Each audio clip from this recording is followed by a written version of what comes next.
Warahmatullahi wabarakatuh. Alhamdulillahilladzi an'ama alaina ni'aman katsira hatta la tuhsa. Allahumma salli ala sayyidina Muhammadin sallallahu alaihi wasallam wa ala alihi wa ashabihi wa man sara ala nahjihi bi ihsanin ila yaumiddin. Amma ba'd. Kaum muslimin dan muslimat jamaah salat subuh yang mudah-mudahan yang hadir senantiasa dimuliakan dan diberkahi oleh Allah Subhanahu wa taala. Amin ya rabbal alamin. Kita awali kajian pagi hari ini dengan doa terlebih dahulu. Mari tengahkan tangan semuanya. Astaghfirullahalazim, astaghfirullahalazim, astaghfirullahalazim. Rabbi na'udzubika min hamazatis syayatin wa na'udzubika rabbi an yahdurun. Allahumma 'allimna ma yanfa'una wanfa'na bima 'allamtana wa zidna 'ilman. Walhamdulillahi rabbil alamin. Kita baca basmalah. Bismillahirrahmanirrahim.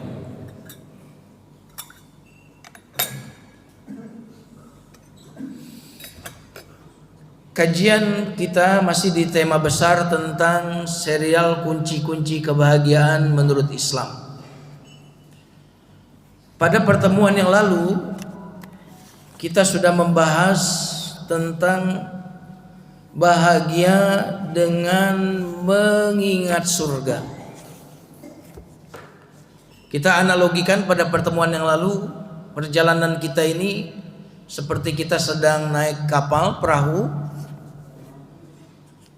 Tentu kalau yang dituju itu belum kelihatan, biasanya kita galau, ya kan? Belum kelihatan. Contohnya kalau kita dari Merak ke Bakahuni misalkan, masih di tengah-tengah lautan yang terlihat laut-lautan. Apalagi lama di situ, tengah-tengah laut, gelisah. Ombak yang besar, gelisah. Tapi ketika sudah melihat tujuan, lampu-lampu, ya, tempat yang akan berlabuh di situ, udah kelihatan, maka capek tadi, lelah tadi hilang. Nah, maka kalau di dalam kehidupan dunia ini kita ingat surga, bahkan melihat surga berarti dengan ilmu, dengan iman, membayangkan surga, maka insya Allah kita akan bahagia walaupun masih di dalam perjalanan karena sudah kelihatan surganya. Nah, jamaah sekalian yang dimuliakan Allah Subhanahu wa taala, kita masih di bagian surga ini. Jadi jamaah sekalian yang dimuliakan Allah,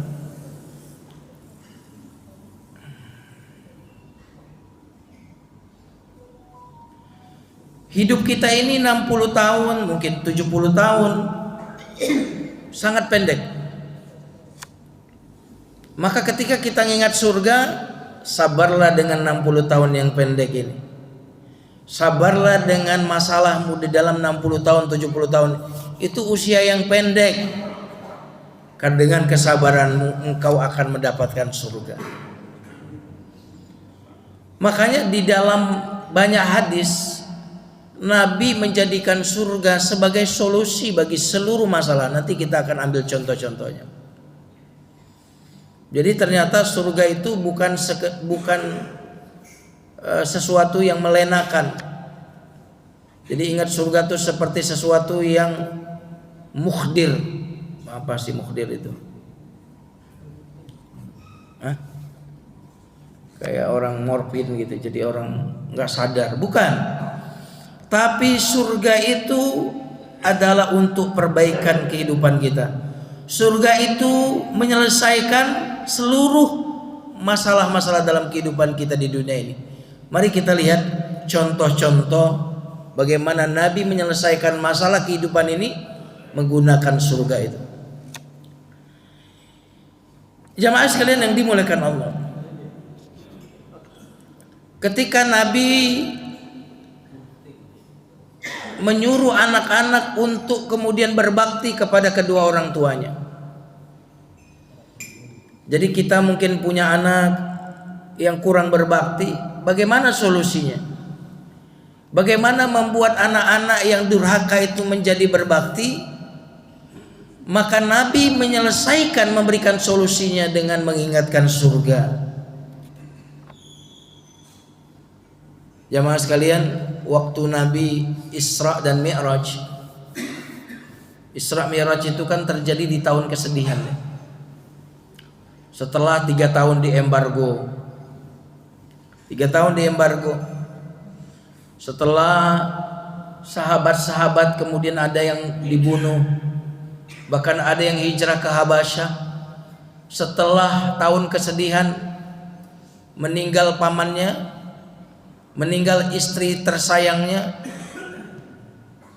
Karena dulu orang kafir itu kalau masih ada pamannya nggak berani menyerang beliau, melukai secara fisik, itu nggak berani.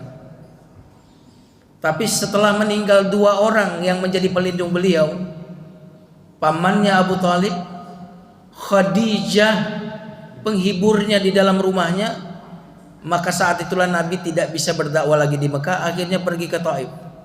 Artinya itu kesedihan yang luar biasa. Ditinggal istri yang menenangkan. Kira-kira istri di sini menegangkan atau menenangkan ya? Bu, menegangkan atau menenangkan?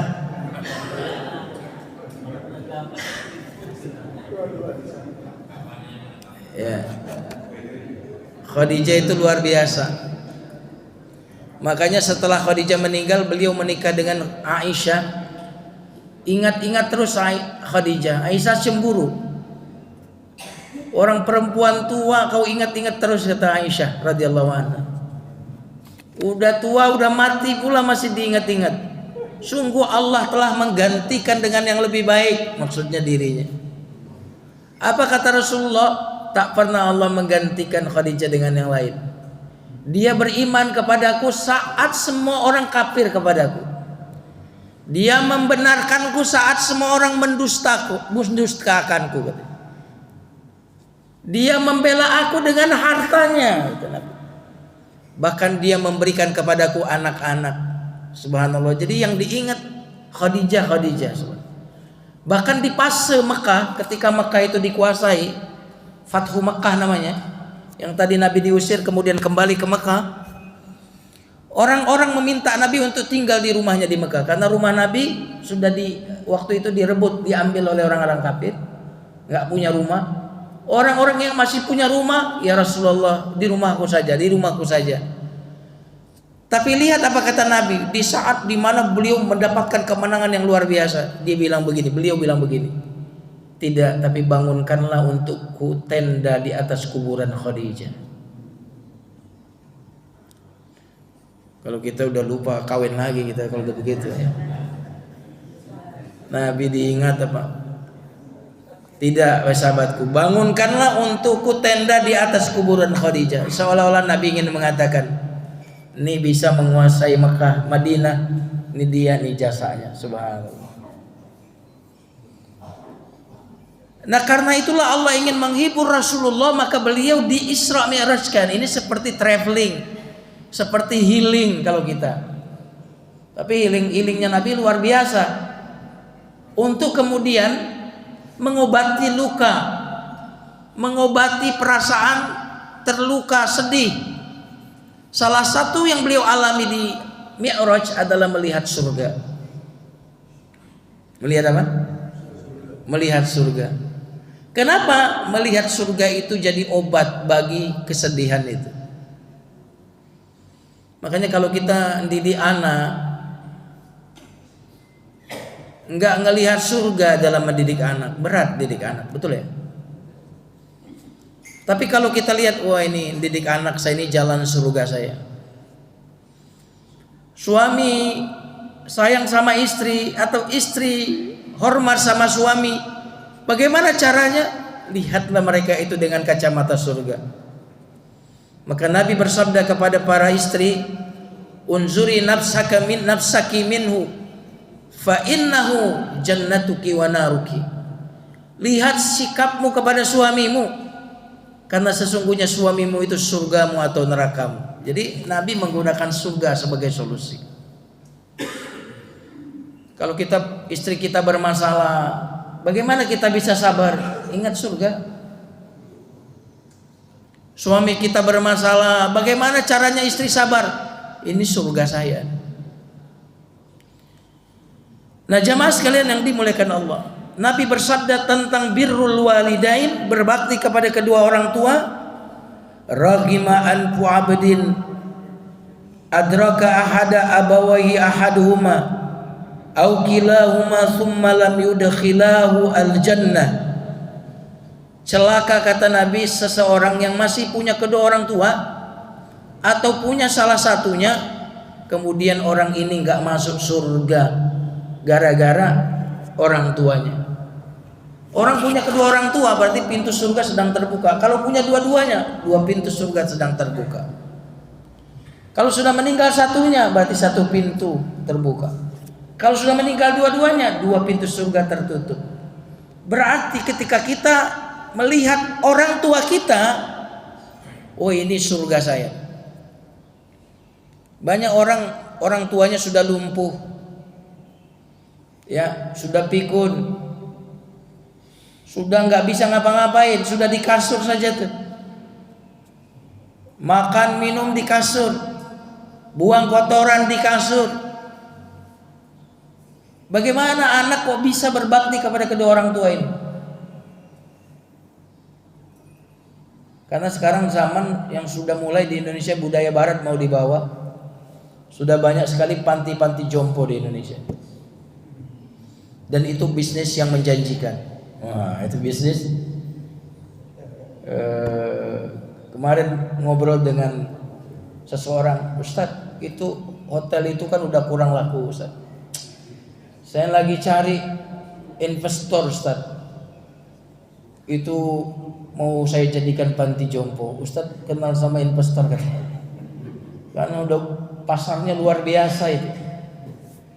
Subhanallah, jamaah sekalian yang dimuliakan Allah. Makanya di dalam surat Al-Isra itu menarik. Saya izin minum dulu ya. Izin minum dulu. Bismillahirrahmanirrahim.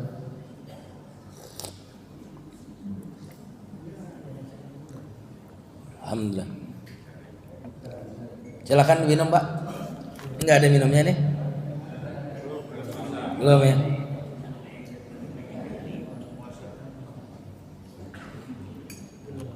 Subhanallah. Kurang apa pengajian ngasih minum?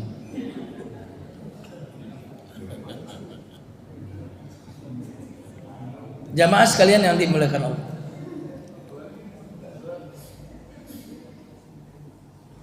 Di dalam surat Al-Isra, ketika Allah memerintahkan kita berbakti kepada kedua orang tua, Allah berfirman, wa qadha rabbuka alla ta'budu illa huwa bil walidaini ihsana.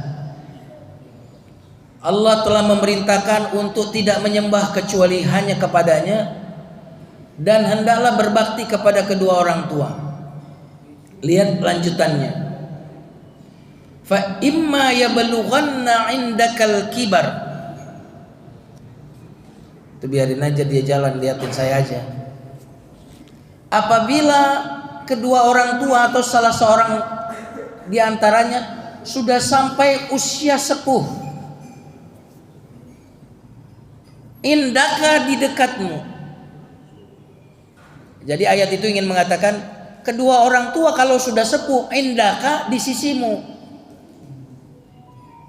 Itu konsep Islam, berarti orang tua kalau sudah tua mestinya dia tinggal di mana? Di sisimu, di dekatmu. Berarti kalau masih muda orang tua nggak perlu, Ustaz. Bukan begitu maksudnya. Karena kalau orang tua masih muda, kita yang minta dia datang ke sini, Umi datang ke sini. Kenapa minta? Masih muda, tenaganya kuat, masakan beres, piring bersih, anak-anak kinclong, masih kuat tuh ayah ibu kita. Ketika dia datang ke rumah kita, nguntungin kita. Tapi ayat ini mengatakan kalau sudah tua, Dia di dekatmu. Kenapa? Karena kalau sudah tua, dia mungkin udah nggak bisa bantuin bersihin rumah, udah nggak bisa masak lagi. Saat itulah semestinya orang tua itu ada di dekatmu. Dia sudah lemah, yang ada beban, betul ya? Yang ada ngerepotin.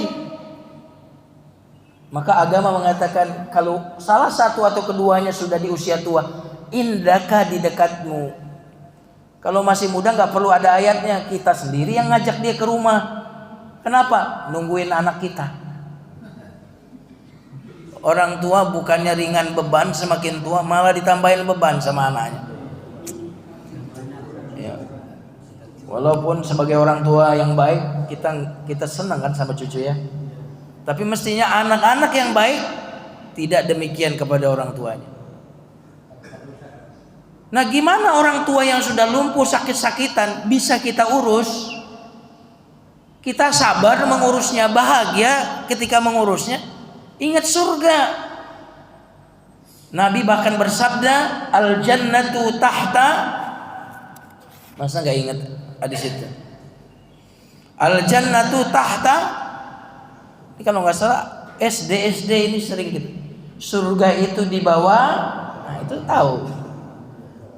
Bahasa Arabnya al jannatu tahta aqdamil ummahat.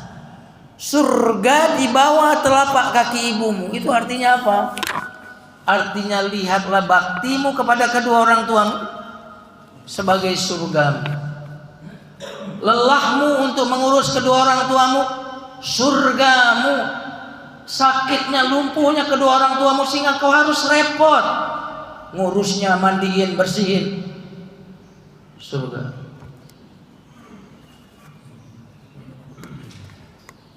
Maka beruntung nggak kira-kira orang tua anak yang orang tuanya tinggal di rumahnya, beruntung nggak? Saya bilang sama kakak saya, anak yang paling beruntung kakak sih. Saya bilang kalau boleh saya yang ngurus ibu. Tapi kalau adat kampung saya itu biasanya ibu tinggal anak yang paling tua perempuan. Adat kampung saya nggak tahu. Saya bilang kalau boleh ibu ikut saya, nggak boleh sama kakak saya. Saya bilang anak yang paling beruntung kakak. Kenapa? Surga di bawah telapak kakinya. Berarti saat ada ibu di rumah, berarti ada surga di dalam rumah kita. Aroma surga ada di rumah kita. Dan ancamannya kalau kita tidak berbakti, tadi hadis yang tadi, celaka orang yang masih punya kedua orang tua atau salah satu di antaranya, lalu orang ini tidak masuk surga disebabkan orang tua. Celaka ini. Mestinya yang hadir di sini anak-anak kita ya. Bener nggak nih? Halo? Udah tua semua. Akan diurus bukan mengurus.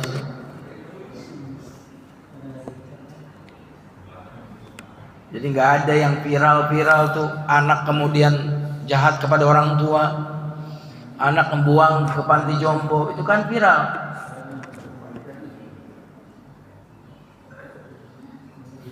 Ya malah dibunuh, subhanallah. Jadi kita jadi bahagia ngurus orang tua karena surga tadi. Oke, itu contoh yang pertama. Contoh yang kedua, jamaah sekalian yang dimuliakan Allah, adalah orang yang malas belajar. Bagaimana caranya orang jadi rajin belajar? Anak-anak kita misalkan supaya rajin belajar gimana? Kita bagaimana supaya rajin ngaji? Bagaimana? Nabi memotivasinya dengan surga. Nah, kita hafal semua nih hadis ini. Man salaka, sering ustaz-ustaz sampaikan, man salaka salak bukan berarti buah salak di sini. Ustaz siapa dulu?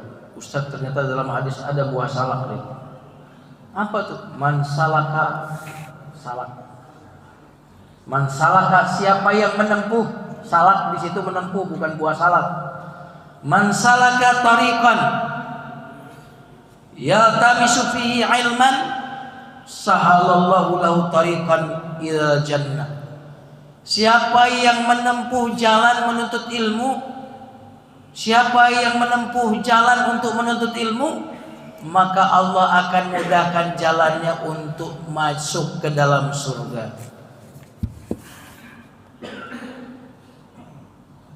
Jadi ternyata motivasi belajar pun motivasinya dengan surga. Ngurus orang tua motivasinya dengan apa? Surga. Ah, itu contohnya. Nah, sekarang mari kita lihat contoh yang ketiga. Orang yang kehilangan anaknya di waktu anak ini masih kecil. Meninggal anak-anaknya, masih kecil semua anak-anaknya. Saya pikir kehilangan anak itu kehilangan setengah ruh kita.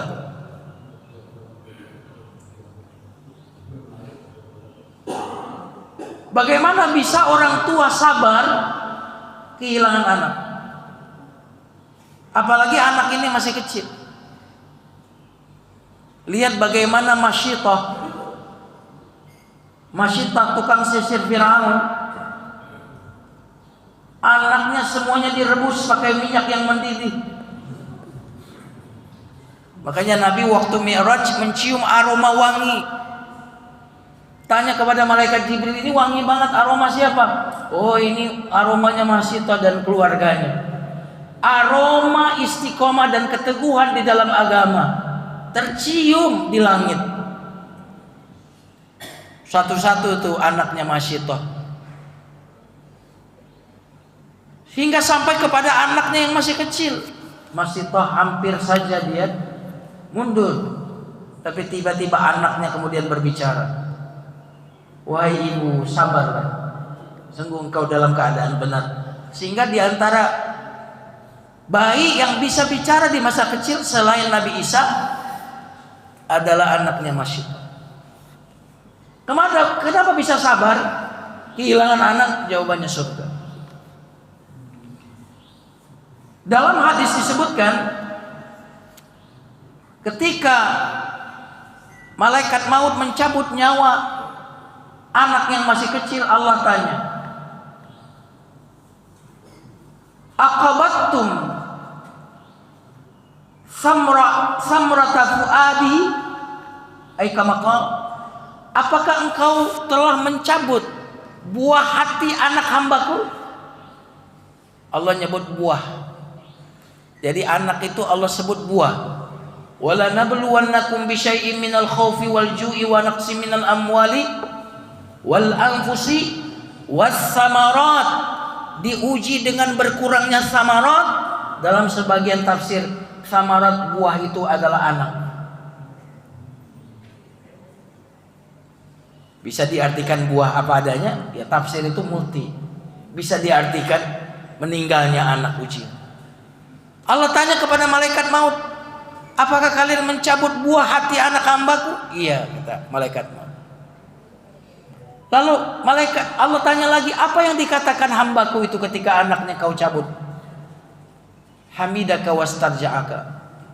Dia memujimu, lalu dia mengucapkan kalimat istirja', innalillahi wa inna ilaihi raji'un. Lalu apa kata Allah kepada malaikat ini? Ya malaikati ubnu li'abdi baitan fil jannah wasammuhu baital hamdi.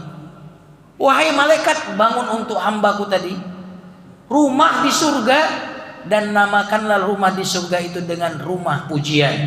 Baitun, rumah, alhamdi, pujian, rumah pujian.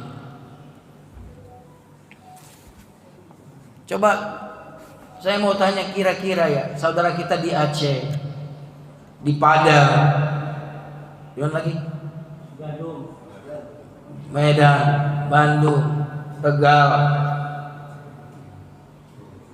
Waduh, nggak habis-habis ini. Bukan buah saya mah dibungkus. nggak bisa, harus dibungkus.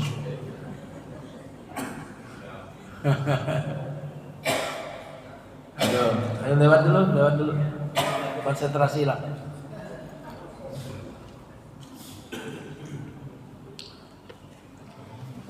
Jamaah sekalian yang dimuliakan Allah.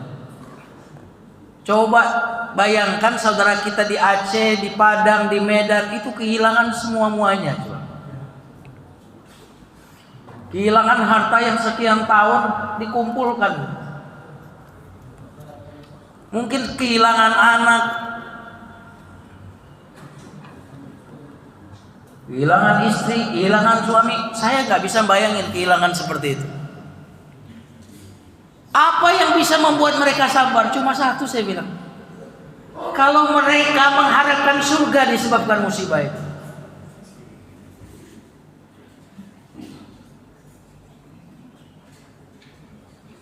Dunia akan sulit kalau kita, gimana mereka menggantikan rumah itu? Bayangannya enggak ada dalam pikiran, sulit sekali. Apa yang membuat mereka kemudian bisa bersabar? Aku berharap surga melalui musibah ini. Aku ridho dengan ketetapanmu ini ya Allah, maka ridhoilah aku. Ini sekali lagi teorinya gampang, tapi yang ngalamin susah. Mungkin saya juga kalau ngalamin butuh nasihat. Kan Ustadz yang ceramahin kami, Ustadz lah praktekin sabar itu. Nah jamaah sekalian yang dimuliakan Allah Subhanahu Wa Taala, maka tidak ada yang bisa memadamkan api perpisahan antara seorang ayah, ibu kepada anak, kecuali rasa manisnya pertemuan di surga, di rumah yang Allah namakan dengan Baitul Hamdi. Makanya dalam hadis lain disebutkan, nanti di hari kiamat anak-anak yang meninggal di waktu kecil itu, sebelum mereka masuk usia balik, akan didatangkan pada hari kiamat. Lalu dikatakan kepada anak-anak yang meninggal di waktu kecil ini, izhabu fa'adkhilul jannah, wahai anak-anak, pergilah kalian dan masuklah kalian ke dalam surga. Anak-anak yang meninggal di waktu kecil didatangkan, kata Allah, wahai anak-anak, pergilah dan masuklah ke surga. Tiba-tiba anak-anak ini berkata, la ya Rabb, hatta na'khudha biyadi abaina wa ummahatina. Kata anak-anak, ya Allah, enggak mau masuk surga sebelum ayah ibu kami turut masuk surga. Subhanallah. Fayaqulu lahumullahu tabaraka wa ta'ala, Allah bilang kepada anak-anak ini, khudhu biyadi abaikum wa ummatikum fa'adkhilu al-jannah, fa'adkhilu bihim al-jannah. Raihlah tangan ayah ibu kamu kalian dan masuklah kalian semuanya ke dalam surga. Subhanallah. Mungkin yang sudah meninggal anaknya mungkin dalam hatinya alhamdulillah. Yang anaknya masih ada, semoga mereka panjang umur dalam ketaatan dan kebahagiaan. Bisa dapat syafaat anak ini kalau dia sabar. Nah jamaah sekalian yang dimuliakan Allah Subhanahu Wa Taala,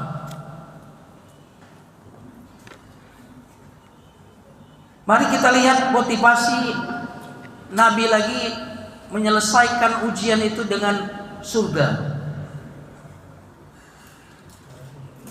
Orang yang kehilangan mata, buta, entah buta dua-duanya, entah buta salah satunya.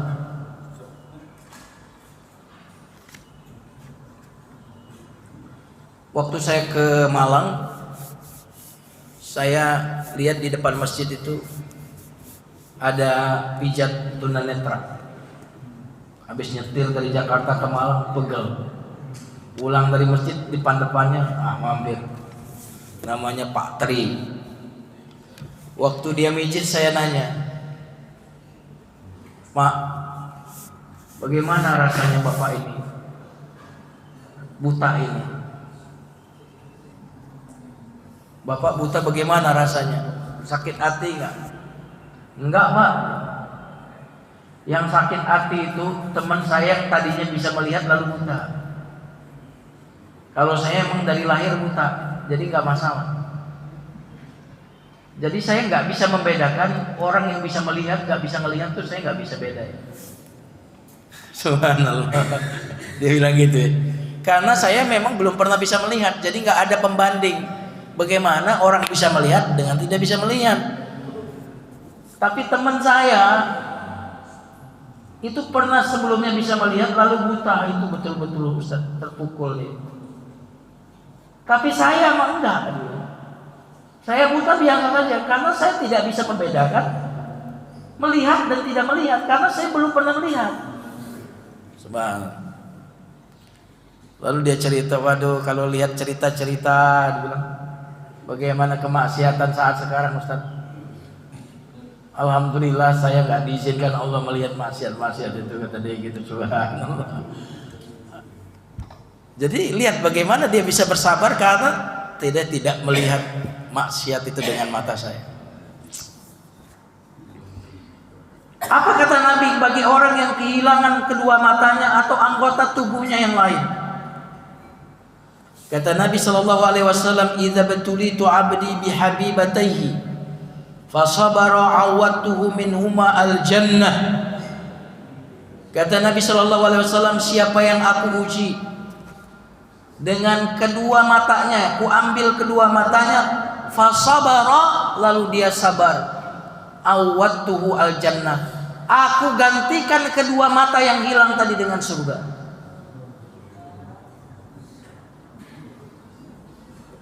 Jadi kalau kita kehilangan anggota tubuh kita, gimana bisa sabar?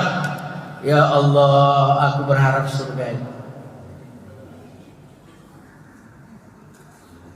Nah jamaah sekalian yang dimuliakan Allah,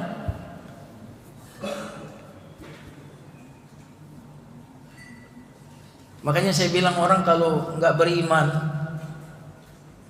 yang namanya musibah itu sama dengan musibah, nggak ada yang lain ceritanya. Yang namanya kehilangan definisinya kehilangan, nggak ada yang lain ceritanya tuh. Tapi kalau kita orang yang beriman, tujuan kita surga. Maka ujian ini bagi kita bukan ujian, tapi ujian ini surga. Kehilangan tuh bukan sama dengan kehilangan, tapi kehilangan adalah surga karena kita percaya kepada surga. Saya yakin saudara kita di Palestina itu kenapa bisa seteguh itu? Bagaimana sesabar itu? Tubuh kemudian hancur, tercerai-berai itu bagaimana itu? Pasti surga lah yang membuat mereka sabar itu.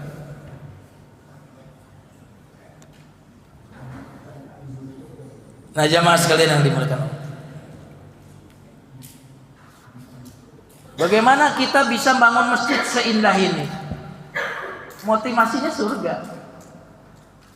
Dalam hadis disebutkan, man bana lillahi masjidan bana lahu baitan fil jannah.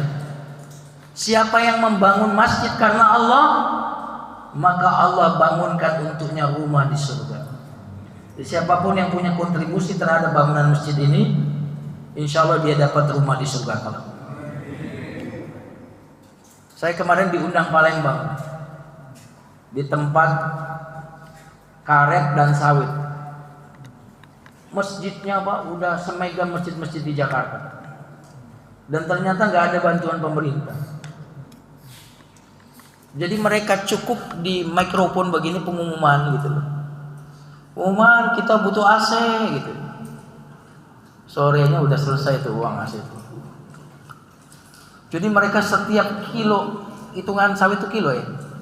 Setiap kilo itu masing-masing itu menyediakan sekian rupiah untuk masjid. Jadi masjid ini fasilitasnya udah benar-benar seperti di kota Jakarta, AC-nya banyak. Pokoknya ini saya nggak nyangka masjid kampung itu. Kan masjid kampung mungkin fasilitasnya kurang, ini saya lihat kok bisa seperti ini. Ya Ustadz, di sini ini aja. Pokoknya satu orang ada masalah bisa selesai dengan satu orang di sini. Subhanallah. Saya kemarin diundang namanya di Bindu. Jadi dari Palembang sekitar 4 jam. Nah, jamaah sekalian yang dimuliakan Allah Subhanahu wa taala.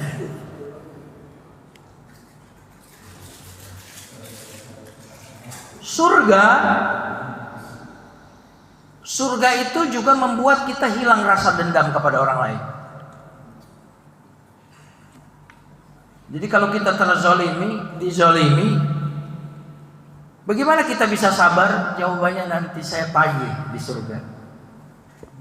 Nanti saya tagih di akhirat. Orang nggak bayar hutang ke saya. Coba kalau kita nuntut di pengadilan makin hilang. Harus bayar ini, harus ini. Belum tentu menang. Udah hilang duit, bayar pengacara, kalah pula.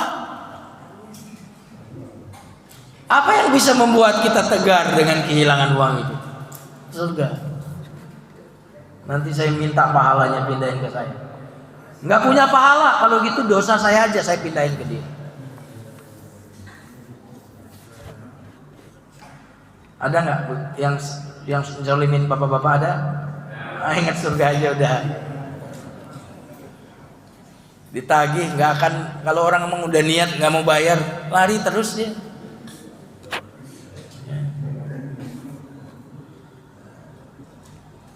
Istrinya Firaun, Aisyah, punya suami Firaun.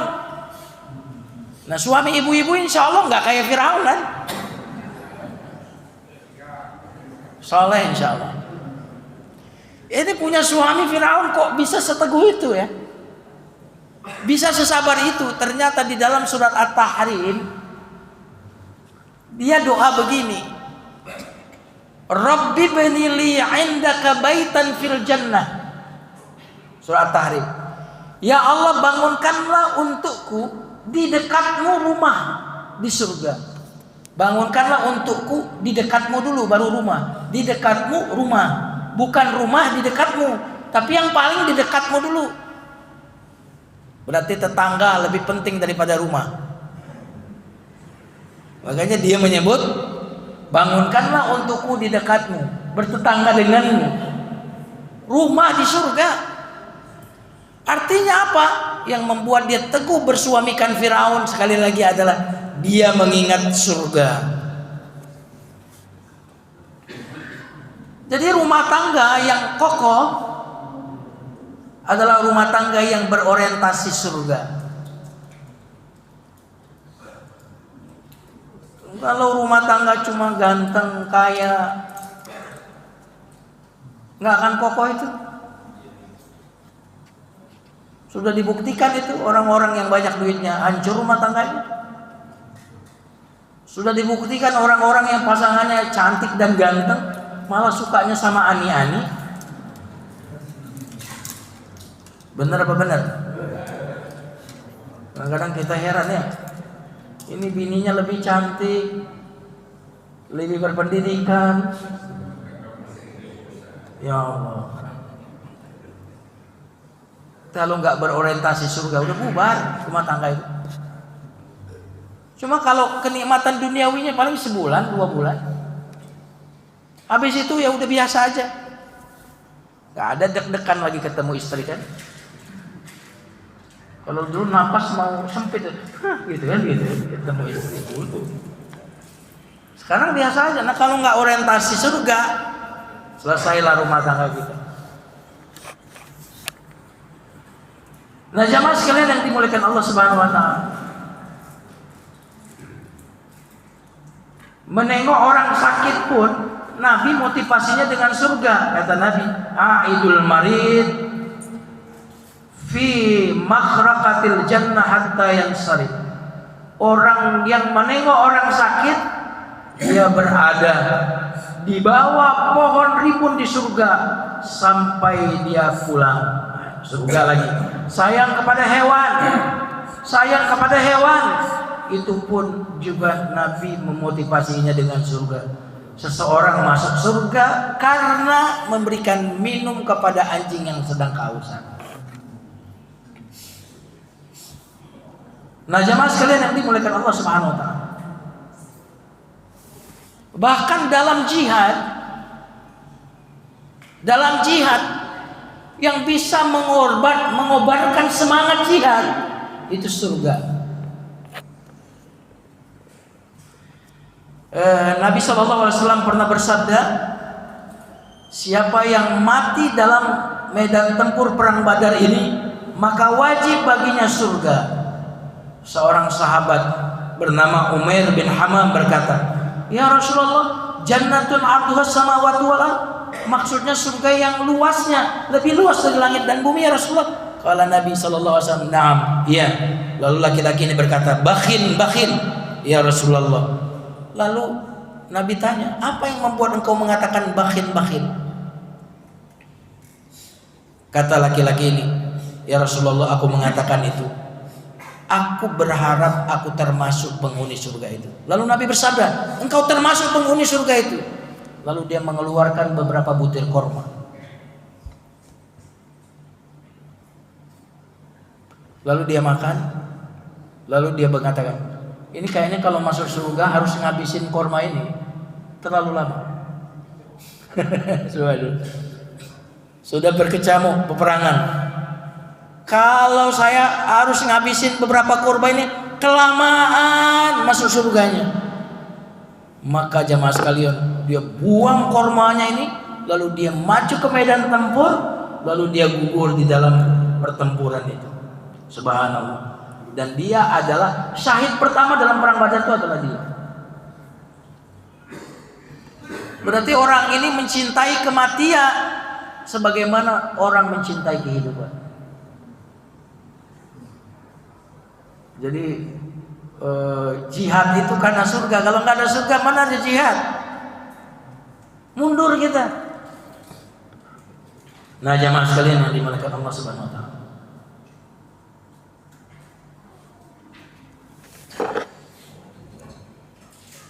Ketika di pas Mekah, keluarganya Yasir, satu keluarga, Yasir,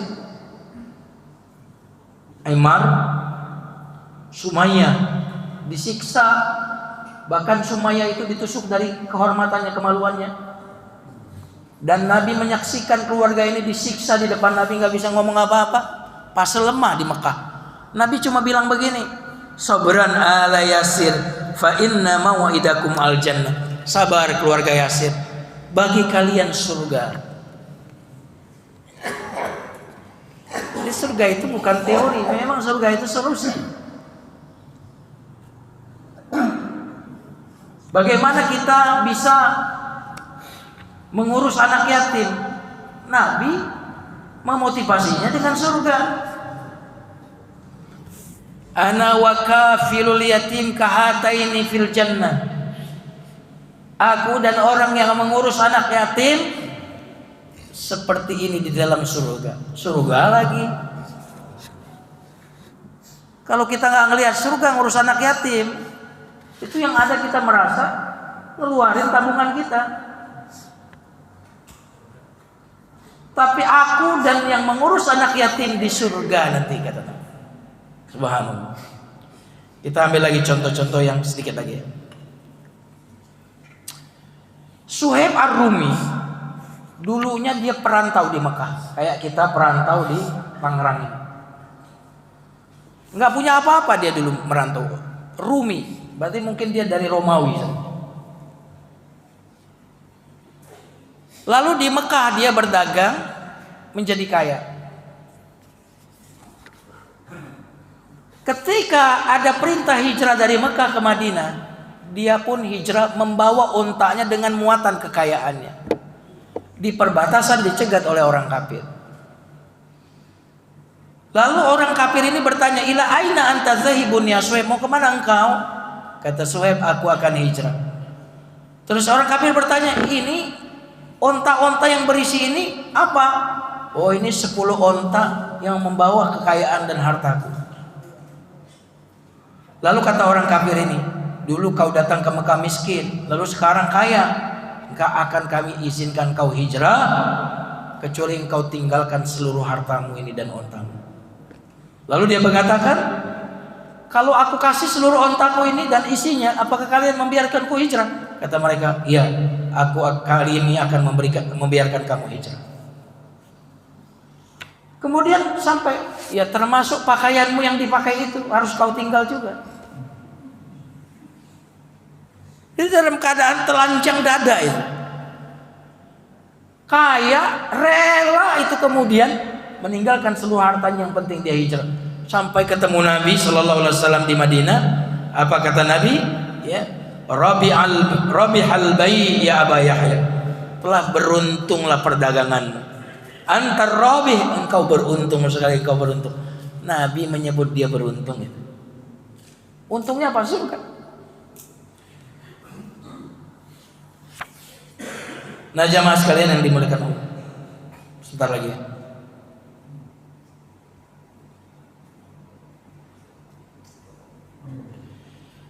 Ada 2-3 lagi contoh. Ummu Ammarah itu dalam perang Uhud kan dia putus ininya karena membela Nabi, putus. Sehingga apa? Ini selalu dia tutupi supaya nggak kelihatan. Jangan sampai kelihatan, termasuk sesama wanita. Nggak pernah dilihatkan. Lalu ketika Umar bertemu dengan Ummu Ammarah, dia berkata, "Absyiri bi syai'in minka sabaqaka ilal jannah." Wahai Ummu Ammarah, bergembiralah karena sebagian tubuhmu telah mendahuluimu ke surga. Kan tuh ininya putus. Tadinya dia selalu tutupin, nggak kelihatan. Lalu ketika ketemu Umar, kata Umar, bergembiralah wahai Ummu Ammarah terhadap tubuhmu yang telah lebih dulu masuk surga sebelum diri. Setelah itu apa yang terjadi? Setelah itu dia udah kalau ketemu sesama wanita nggak malu-malu lagi. Dia bahkan bangga ya. Bukan lagi cacatnya itu sebagai sebuah kesedihan, tetapi itu sebagai sebuah kebahagiaan.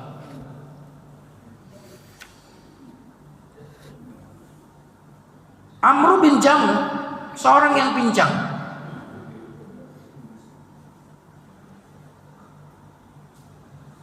Lalu dia ingin ikut jihad, tapi anak-anaknya melarang dia untuk ikut jihad. Cacat, kakinya pincang, mau ikut jihad, anak-anaknya melarang. Dia temui ya Rasulullah. Ya Rasulullah, inna bani haula yamna'uni an ujahida maka. Ya Rasulullah, anak-anakku melarang aku untuk ikut pergi jihad. Padahal aku ingin masuk surga, mati syahid melalui jihadku itu. Maka Nabi bersabda, sebenarnya Allah telah menggugurkan kewajiban jihad kepadamu. Lalu Nabi berkata kepada anak-anaknya, biarkanlah dia ikut jihad. Semoga Allah memberikan kepadanya mati syahid dalam jihad itu. Lalu dia pun keluar untuk mengikuti perang Uhud dan kemudian syahid. Subhanallah.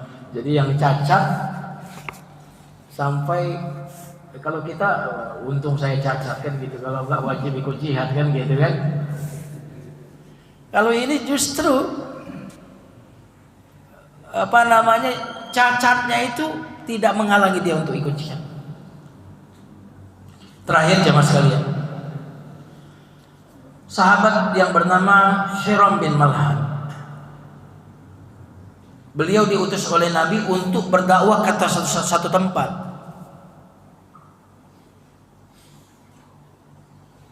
Ternyata ketika sedang berdakwah, beliau ditikam mengenai perutnya. Lalu keluarlah seluruh isi perutnya. Saat keluar seluruh isi perut itu ditikam, apa yang dia katakan? Fustu wa rabbul Ka'bah. Aku beruntung demi Tuhan pemilik Ka'bah. Subhanallah. Ditusuk, sedang berdakwah di satu tempat, ditusuk, dia bilang, "Fustu, saya menang. Wa rabbul Ka'bah, saya beruntung. Wa rabbul Ka'bah, demi Tuhan pemelihara Ka'bah." Nah, jamaah sekalian yang dimuliakan Allah Subhanahu wa taala, jadi surga itu bukan cuma sekedar sesuatu yang nanti kita tempati. Tapi surga itu membuat apapun yang kita alami dalam kehidupan ini menjadi ringan. Nah, tadi contoh-contohnya sudah saya sampaikan. Mudah-mudahan contoh-contoh tadi bisa menginspirasi kita untuk menjadi lebih bahagia. Wallahu a'lam bishawab, ini yang bisa disampaikan. Alhamdulillah, jazakallahu khair pada Ustaz kita yang telah menyampaikan tausiahnya, nasihat-nasihatnya, dan alhamdulillah sangat menyentuh hati kita pada pagi hari ini. Ustaz, saya lihat jamaah kita ceramah Ustaz tadi ada sebagian yang menitikkan air mata. Begitu menyentuhnya apa yang disampaikan oleh Ustaz. Innallaha ma'as-sabirin. Sungguh Allah bersama dengan orang yang sabar. Ada pertanyaan silakan? 1, 2.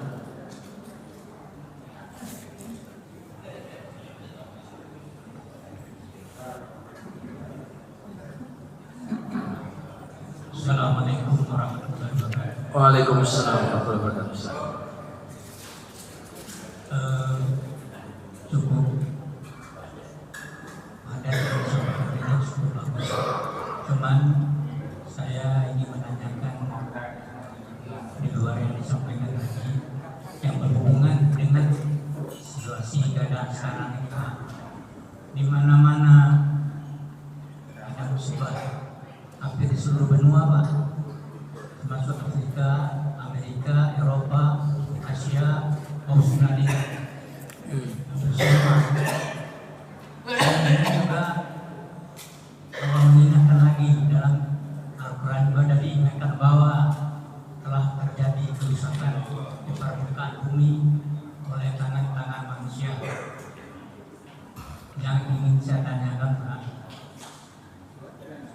mungkin ini teguran dari Allah, satu. Yang kedua, mungkin juga kita sebagai manusia sudah banyak melanggar ketentuan-ketentuan yang ditentukan oleh Allah, seperti banyak membunuh anak-anak, membunuh orang tua memperkosa anak, dan lain sebagainya. Apakah ini suatu peringatan kepada kita manusia, dan kita pun sebagai orang Islam harus banyak berdoa. Senjata kita yang paling ampuh adalah doa. Kemudian ingin saya tanyakan lagi, satu lagi, masalah rekayasa cuaca. Itu kan sudah melawan ketentuan Allah. Cuaca dilawan, itu cuaca kan ketentuan Allah, Allah menentukan. Kenapa tidak dengan berdoa bersama kita? Karena senjata kita adalah doa. Itu aja Pak pertanyaan. Mohon dijelaskan. Baik. Di surat Ar-Rum itu,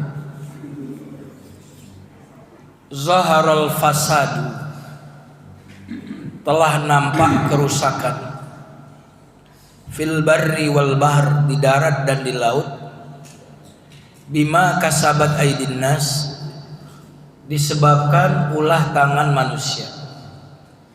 Telah nampak, berarti sebelumnya kerusakan itu sudah ada, cuma masih tersembunyi. Karena kata zahara artinya nampak, izhar jelas, zahar jelas, nampak, terlihat. Jadi sebenarnya kerusakan kalau sudah sampai seperti itu berarti sudah mengalahkan kebaikan. Kalau ada kerusakan tapi perbaikan seimbang, biasanya kerusakan ini nggak tampak. Kerusakan tapi perbaikan lebih dominan, maka kerusakan ini. Tapi kerusakan itu sudah pada taraf yang nggak ada lagi yang bisa menutupinya. Kalau kerusakan sebesar HP saya ini belum tampak kerusakan. Tapi kalau kerusakan sudah lebih besar daripada meja ini, nggak ada yang bisa menutupi. Nah, jadi merusak alam itu dosa. Jadi jangan disangka dosa itu cuma nggak salat, ya, nggak puasa, tetapi merusak alam. Karena kita itu minimal jangan merusak. Yang baik dibiarkan baik, kalau bisa bikin lebih baik lagi. Tapi ini enggak, yang bukan memperbaiki lebih baik lagi, bukan membiarkan yang baik tetap baik, tapi malah merusak yang baik. Nah, jadi dosa, maka dosa yang saya sebut ini bukan dosa nggak sholat, tapi dosa merusak alam. Wala tufsidu fil ard, jangan merusak di muka bumi. Bahkan dalam sebuah hadis, orang yang menebang buah sider, pohon sider di padang pasir itu pohon jarang. Jadi orang bernaung kalau ada pohon. Siapa yang memotongnya, kata Nabi, maka dia akan seret ke dalam neraka. Jadi motong pohon tanpa alasan yang benar-benar maslahat itu menjadi penyebab orang itu masuk neraka.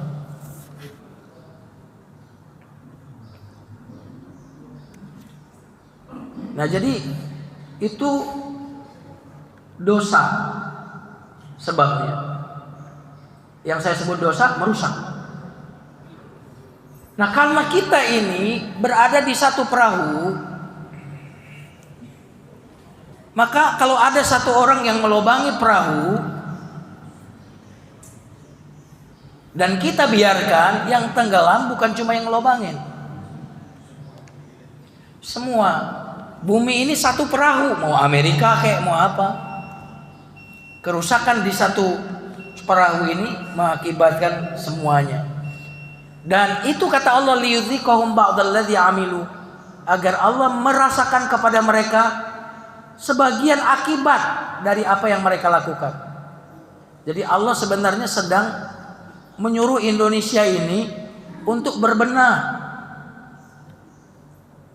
Ya. Jadi hei Prabowo, ini bukan gentengisasi, ini pohonisasi.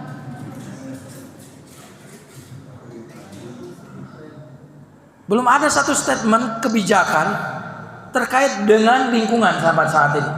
Lingkungannya rusak, tapi presiden belum mengeluarkan satu statement yang ekstrim perbaikan. Itu artinya apa? Akan ada kerusakan yang lebih masif di berikutnya. Kenapa? Ini budak tuli.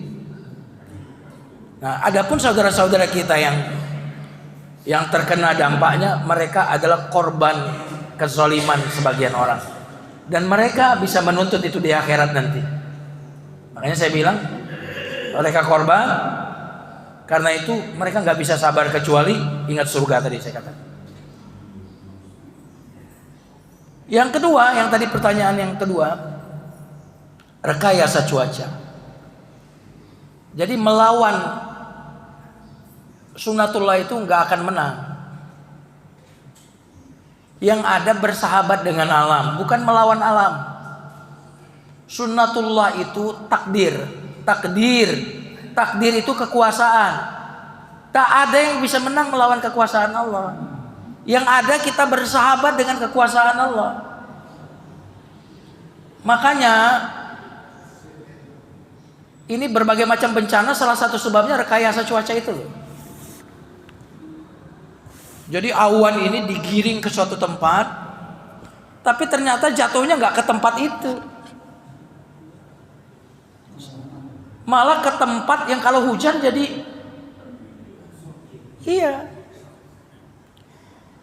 Kenapa nggak misalkan itu, dan itu bukan solusi jangka panjang. Itu bukan solusi jangka panjang, itu pemadam kebakaran. Terjadi dulu baru dibakar, baru dipadamkan. Itu solusi jangka pendek dan kemungkinan tidak berhasilnya besar, bahkan bisa menghilangkan cuaca di sini hujan, pindah ke tempat yang lain yang ini musibahnya lebih besar. Konon yang terjadi di Dubai ketika banjir bandang itu juga karena seringnya mereka merekayasa cuaca. Bersahabat dengan alam, bukan melawan alam, nggak akan menang. bersahabat, bikin resapan, bikin apa? Ya, pokoknya bersahabat untuk menampung air itu sehingga tidak menjadi bencana. Nah, itu kira-kira saya setuju dengan statement Bapak bahwa kita mestinya jangan melawan hukum alam, berarti melawan Allah, pasti kalah, nggak akan menang. Wallahu a'lam bishawab. Terakhir ya, karena saya ada agenda berikutnya. Terakhir Bapak, maksud saya terakhir Bapak. Assalamualaikum warahmatullahi wabarakatuh. Waalaikumsalam warahmatullahi wabarakatuh. Terima kasih Pak Ustaz. Ilmu yang akan diberikan. Ya, bertambahlah Quran. Ada beberapa yang ingin saya tanyakan di sini. Terkait ini sama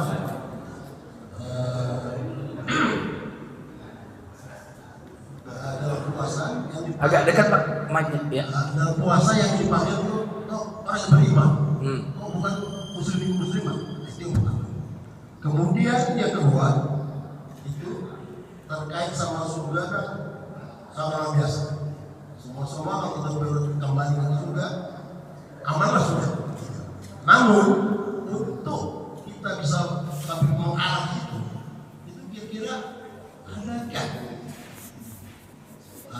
kiat-kiat yang bisa kita yakin sampai akhirnya yakin sehingga tidak terjadi maksudnya itu tidak terjadi cuma foto-foto bahwa apabila kita berbicara di surga udah pasti segala-galanya ya sampai yang tahu belum aja udah sampai ke surga dulu tangan itu malah dibangun. Itu yang mau saya ingin tanya kira-kira kiat yang bagaimana? Ya. Saya demikian. Assalamualaikum warahmatullahi wabarakatuh. Waalaikumsalam warahmatullahi wabarakatuh. Ya ayyuhalladzina amanu. Itu kata kerja amanu itu kata kerja lampau. Kata kerja lampau. Verb past tense. Kata kerja past tense. Wahai orang yang telah beriman. Kalau ya ayyuhal muslimun, wahai orang yang beriman.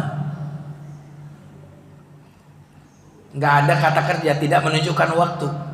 Tidak menunjukkan waktu. Ya ayyuhal muslimun, wahai orang Islam. Tidak menunjukkan. Kalau kata kerja itu kan kata yang terkait dengan waktu kan. Lalu, sekarang, sedang. Nah, kalau al-muslimun, al-mu'minun itu bukan kata kerja dia. Nah, kenapa menggunakan kata kerja? Karena Allah ingin mengatakan, wahai orang-orang yang telah mengaku beriman, telah bersaksi aku Tuhan, telah beriman aku ini pencipta langit dan bumi. Maka karena kalian yang telah beriman, kan mestinya kalau udah beriman taat. Gitu maksudnya.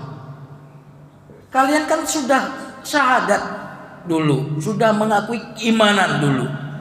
Mestinya kalau kalian sudah beriman aku sebagai Tuhan, telah beriman, berarti mestinya sami'na wa ata'na. Maka perintah kutiba alaikumus syiyam. Karena kalau muslimun, mukminun, berarti dia udah beriman tanpa terkait dengan waktu. Seolah-olah itu bukan sebuah keputusan. Nah, kalau telah beriman, boleh jadi sebelum mereka mengatakan iman, dulunya nggak beriman. Lalu mereka memilih iman, gitu. Makanya menggunakan kata kerja. Memilih iman, kan kalian yang memilih iman. Aku Tuhan. Kalau udah milih iman, ya kan udah beriman mestinya taat. Kutiba alaikumus syiyam. Nah, itu kira-kira renungan kebahasaannya seperti itu. Wallahu a'lam bishawab. Ini yang bisa disampaikan. Saya tutup ya. Saya tutup, saya serahkan ke MC kita untuk menutup. Baik, alhamdulillah. Saya ucapkan terima kasih sekali lagi untuk Ustaz kita. Semoga Allah menambah keberkahan untuk beliau dan untuk kita Amin. semua. Dan itu besok pagi insyaallah Ustaz Dr. Haji Suhadi Mukti. Mudah-mudahan kita diberi kesehatan dan kesempatan untuk bisa hadir pada acara taklim besok pagi. Dan banyak dari kita pada pagi hari ini sama-sama kita tutup dengan hamdalah dan doa kafaratul majlis. Alhamdulillah rabbil alamin. Subhanakallahumma wa bihamdika asyhadu an la ilaha illa anta astaghfiruka wa atubu ilaik. Wassalamualaikum warahmatullahi wabarakatuh.